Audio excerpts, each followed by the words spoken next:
ये दुनिया अजब गजब बातों और रहस्यों से भरी हुई है। कई बार तो ऐसी ऐसी जानकारी मिलती है कि उस पर हैरत करे या विश्वास समझ नहीं आता। आज भी हम आपको कुछ ऐसे ही दिलचस्प बातों से रूबरू कराने जा रहे हैं। आपको भारत के कुछ ऐसे रहस्यमयी गांवों के बारे में बताने जा रहे हैं जिनके बारे में आपने शायद कभी नहीं सुना हो।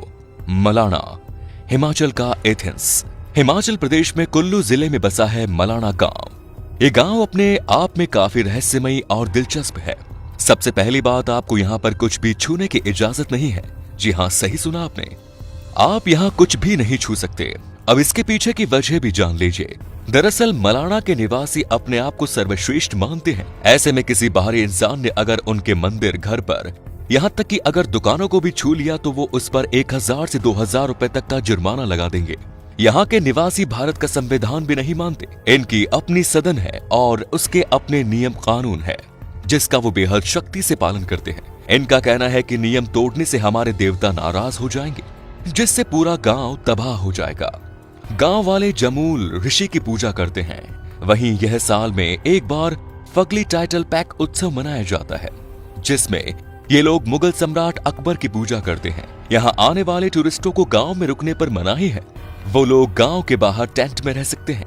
यहाँ की भाषा भी कुछ अलग है। यहाँ की बोली में आपको संस्कृत और तिब्बत की कई बोलियों का मिश्रण मिलेगा। टाइल्टी पैक, जहां इंसान से लेकर पशु पक्षी सब अंधे हैं। भारत में एक गांव है टाइल्टी पैक, जहां जोपोटाक नाम की जनजाति रहती है। इस जनजाति के सभी लोग अंधे हैं। इतना ही नहीं, यहाँ पर जानवर से लेकर पशु पक्षी सब अपनी आंखों की रोशनी खो चुके हैं। दरअसल यहाँ पैदा होते वक्त तो सबके बच्चे सही सलामत और स्वस्थ होते हैं, मगर कुछ दिन बाद ही वो दृष्टिहीन हो जाते हैं। यहाँ के निवासी अपने इस अंधेपन के पीछे की वजह एक शापित पेड़ को मानते हैं। उनके मुताबिक लवजुएजा नाम के इस पेड़ को देखने के बाद इंसान से लेकर जानवर तक सब अंधे हो जाते हैं। हालांकि वैज्ञानिकों ने इस कारण को नकारते हुए बताया कि यहाँ के अंधेपन के पीछे की वजह एक खास किस्म की काली मक्खी है, जो काफी जहरीली होती है और इसके काटने पर इसका जहर शरीर में फैल जाता है, जिसका सबसे पहला असर आंखों के हिस्सों पर पड़ता है, जिससे जानवर हो या इंसान वो जल्द ही अंधे हो जाते हैं। इस गांव की एक और खास बात है कि यहाँ किसी भी घर में खिड़कियां नहीं है। इस गांव में तकरीबन 70 झोपड़ियां हैं, जिसमें करीब 300 लोग रहते हैं, लेकिन किसी भी घर में कोई खिड़की नहीं है। इसके पीछे की वजह इनका अंधापन है।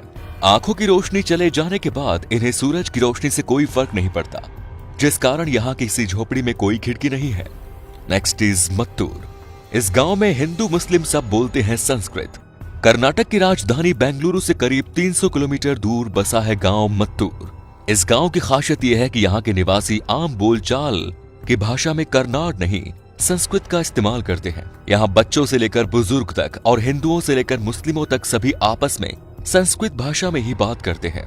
10 साल की उम्र से ही बच्चों को वेदों का ज्ञान दे दिया जाता है। यहाँ के गांव वाले बताते हैं कि करीब 600 साल पहले केरल के संकेती ब्राह्मण समुदाय के लोग यहाँ आकर बस गए थे। तब से यहाँ संस्कृत ही बोली जाने लगी। हालांकि बाद में यहाँ के लोग कन्नड़ भाषा बोलने लगे थे, लेकिन 35 से 40 साल पहले पेशावर मठ के स्वामी ने इसे संस्कृत भाषा गांव बनाने का आह्वान किया, जिसके बाद मात्र 10 दिनों तक रोज 2 घंटे के अभ्यास से पूरा गांव संस्कृत में बात करने लगा।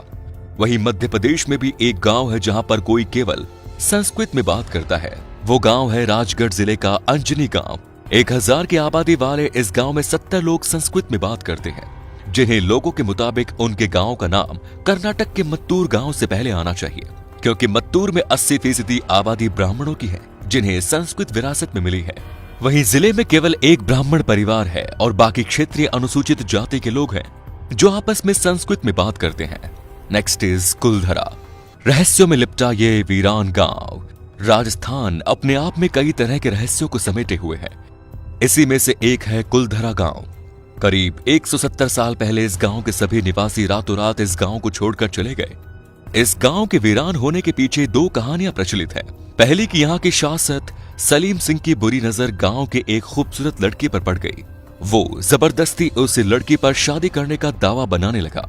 हालांकि गांव के लोगों में अपने सम्मान और गौरव के खिलाफ इस तरह की शादी मंजूर नहीं थी। ऐसे में गांव के मुखिया ने फैसला किया कि वो रातों रात इस गांव को छोड़कर चले जाएंगे, लेकिन जाते वक्त पूरे गांव को श्राप दे दिया गया। इस जगह पर कोई भी बस नहीं पाएगा। खैर कहानी जो भी सच्ची हो, लेकिन ये तो सच है कि इस जगह पर आज तक कोई और नहीं बस पाया। नेक्स्ट इज कोढ़ीनी। ये है जुड़वा लोगों का गांव। आमतौर पर किसी के परिवार में एक या बहुत हुआ तो 2 जुड़वा बच्चे हो गए। खैर किसी किसी परिवार में तो एक भी नहीं होता, लेकिन केरल का एक ऐसा गांव है जहां हर परिवार में 2 से 3 जुड़वा बच्चे हैं। यकीन नहीं होता, लेकिन ये सच है। अगर वैश्विक स्तर पर देखें तो हर 1000 बच्चे पर 4 जुड़वा पैदा होते हैं। एशिया में तो ये दर 4 से भी कम है, लेकिन केरल के कोढ़ीनी गांव में हर 1000 बच्चे पर 45 बच्चे जुड़वा पैदा होते हैं। इस मुस्लिम बहुमूल्य क्षेत्र की कुल आबादी 2000 है। इस गांव में घर, स्कूल, बाजार हर जगह हम शक्ल नजर आते हैं। ऐसा बताया जाता है कि इस गांव में जुड़वा जोड़े में 65 साल के अब्दुल हामिद और उनकी जुड़वा बहन कुनहिदा ही है। ऐसा माना जाता है कि इस गांव में तभी से जुड़वा बच्चे पैदा होना शुरू हो गए थे। शुरू में तो सालों कोई इक्का दुक्का जुड़वा बच्चा पैदा हुए थे, लेकिन बाद में इसमें तेजी आई और अब तक तो बहुत ही तेज रफ्तार से जुड़वा बच्चा पैदा हो रहे हैं। धन्यवाद।